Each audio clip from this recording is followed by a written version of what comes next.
Hi everybody, it's Richard here again and welcome to another video, and today I am going to rank the albums of Echo and the Bunnymen. Now I first got into Echo and the Bunnymen in 1983 with the single The Cutter, and then I went on to buy the album Porcupine. I went back and bought the first two albums, Crocodiles and Heaven's Up Here, and then I continued buying the rest of the albums. Now in 1987 they released their self-titled album and then took a break, and Ian McCulloch went on to record some studio material. However, in 1990 they came back with a new singer called Noel Burke and released the album Reverberation. And then in 1997 they came back with what I call Echo and the Bunnymen Mark II, with Ian McCulloch back on vocals again, and they've released quite a few albums since that. Now the early albums were quite post-punk, almost gothic, very jerky rhythms, but the later albums, the Mark II ones, are very melodic.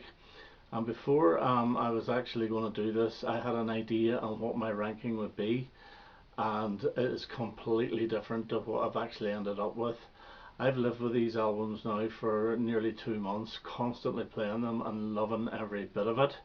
But I was more familiar with the earlier albums before I started. I did buy the CDs as they came out, but played them once or twice, never played them again. So Echo and the Bunnymen are Ian McCulloch on vocals and guitar, Will Sargent on lead guitar, and that's Echo and the Bunnymen now. Les Patterson was on bass, and he left I think after the 1997 album. And then Pete DeFreitas was on drums, and he died in 1989, I believe, from a car crash. So there was 13 albums. I'm only counting 12 because I'm not counting their latest album, which is regarded as an album on Wikipedia, and it's called The Stars and the Oceans and the Moon. And basically what that is re-recordings of old songs. I don't have it, I haven't heard it, and I'm not really that interested. So getting from 12 to 1, and my number 12, and it's no surprise, is Reverberation from 1990. As I say, this has got a different singer, Noel Burke, and I don't particularly like his voice. The music is not that bad, because your normal guys are still on this, but without Ian McCulloch's voice, which is a major part of the band, this to me doesn't quite work. It's okay, it's got a few decent songs like Gone Gone Gone and Lighten Me, but without Ian McCulloch it's almost like a karaoke band, so it's my number 12. Okay, at number 11, and this may be a surprise to a lot of Echo and the Bunnymen fans, and it is Heaven Up Here. This is their 1981 album, and I have always struggled a bit with this album. I've never rated it as their finest, even way back in the day, but it does have two absolute corking songs in Show of Strength and A Promise. It's quite gothic, it is quite post-punk. To me it sounds a little bit like Susie and the Banshees. The only other songs that really jump out are Over the Wall, which is pretty good, and I believe was a single, and All My Colours is a pretty good song as well. But it's never been a favourite, and it falls in at number 11 for me.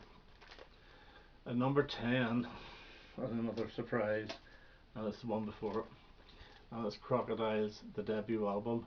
I think this is better because I think overall the songs are better, although nothing is as good as Show of Strength from the second album.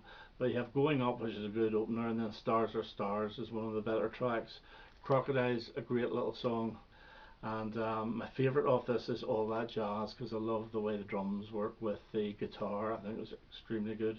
And then Pictures on My Wall is on this. This was a single, and I remember getting a free copy of that whenever I bought the compilation Songs to Learn and Sing. But the true single off this is Rescue, which is a really good track. It is a good album, but the songwriting was to improve as years went on, so my number 10 is Crocodiles. And my number 9, and we're going into CDs here, and it's the same cover more or less, and it's Evergreen. Now this is their 1997 album. It is their comeback album. I'm going to have to use my glasses here.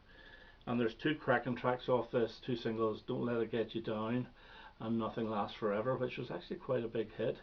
But I think this album there's a lot of Oasis influence in this. Evergreen itself is the best track off this, and you get some really good tracks like Too Young to Kneel, and Just a Touch Away is a really great track. In My Time's not bad, and I Want to Be When You Come is a very, very good track. They have mellowed a little bit. They're not as jerky as they were in the 1980s, but this is a good comeback album, and it only falls at number 9 for me. So Evergreen.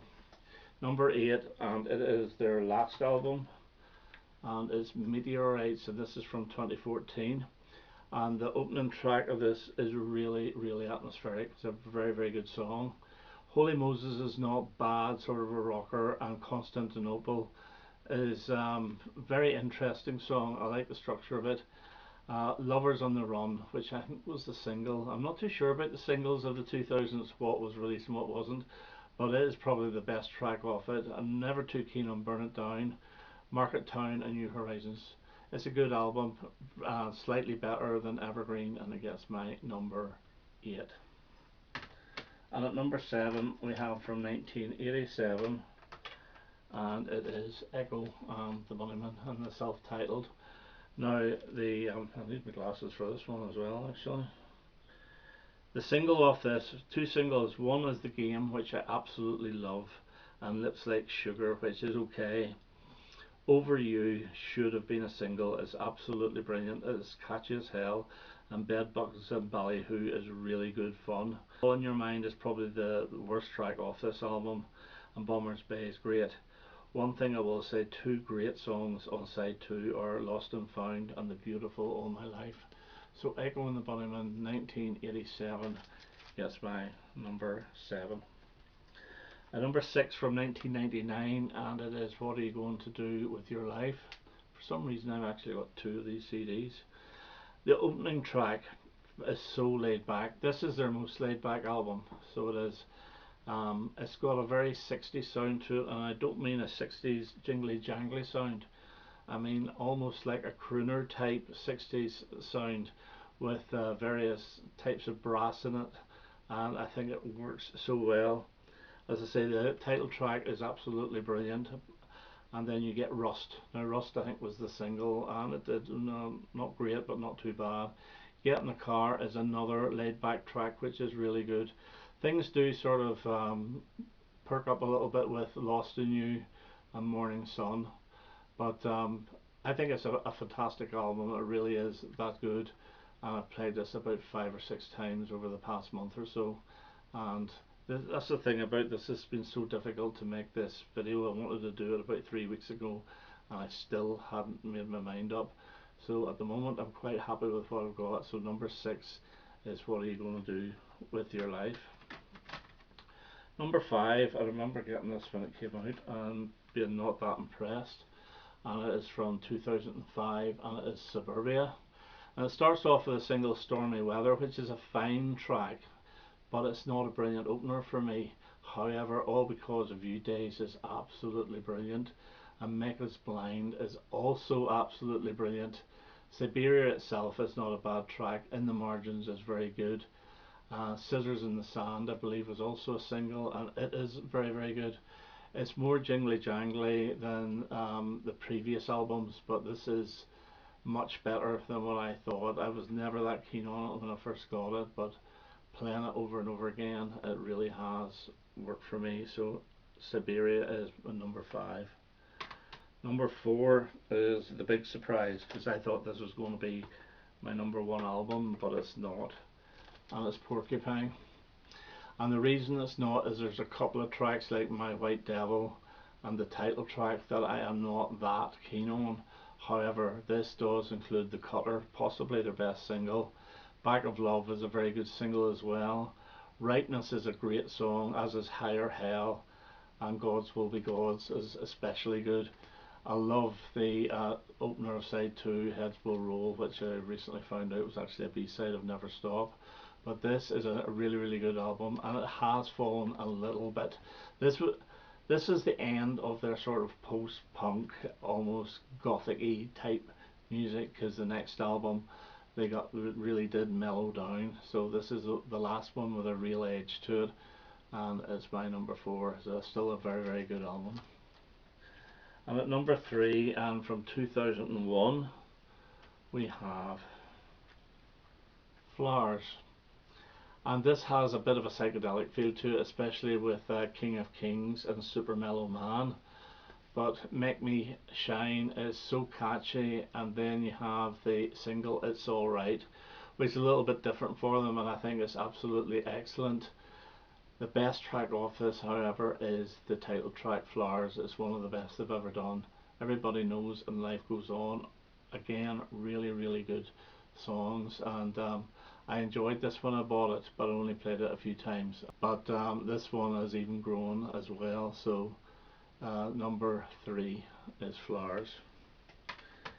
And the number 2 album, and most people would probably put this as their number 1, and it's Ocean Rain from 1984. And this is the start of them being more melodic and more mellow, less edgy, less jerky, and this has 3 cracking singles off it. The first one is The Killing Moon, which everybody raves about. Then you have Silver, which everyone forgets about, and I think it was brilliant. I bought the 12-inch at the time. And the third one was Seven Seas, which I bought in single. But every single song off this, I think, could have been a single. Nocturnal Me, Crystal Days is so catchy, The Yo-Yo Man is great, Thorn of Crowns is brilliant. I love the, is it the Cucumber, or is that the Yo-Yo Man? Well, whatever. My Kingdom, a really catchy melody, and then Ocean Rain itself, very atmospheric. A really, really strong album. I used to think this was the second best behind Porcupine, but I concede it is the best of those early albums. Which means my favourite Echo and the Bunnymen album, and this is all to do, it's all personal opinion, and it's just your own choices of which you enjoy the most. And it's from 2009, and it's The Fountain. I remember getting this at the time and really enjoying it, and I played this a little bit more than the other ones. But it starts off with a bit of a rocker, Think I Need It Too, which is the worst track off it. It's a really good opener, but it's probably the worst track off it. Forgotten Fields is great, and then Do You Know Who I Am, I believe, is a single, and it is brilliant. Then we get probably one of the best songs, again, another top 5 Echo and the Bunnymen songs for me, Shroud of Turin, which is brilliant, and I really love the electric guitar lead that is played by Will Sargent after each of the choruses, really good. The Fountain itself is really excellent. Everlasting Never Endless is one of their catchiest ever songs, and you think it's catchy until you hear the next one, which is Proxy, and that is the catchiest thing they've ever done. It's very, very simplistic, but it's so enjoyable. Drive Time and The Idleness of Gods at the end. This to me is probably their poppiest and most accessible album. Although a lot of those later ones are accessible, this is even more accessible, and I just love this. And this has been on repeat God knows how many times over the past couple of months. And I have to say, it is my favourite Echo and the Bunnymen album. So that's The Fountain from 2009.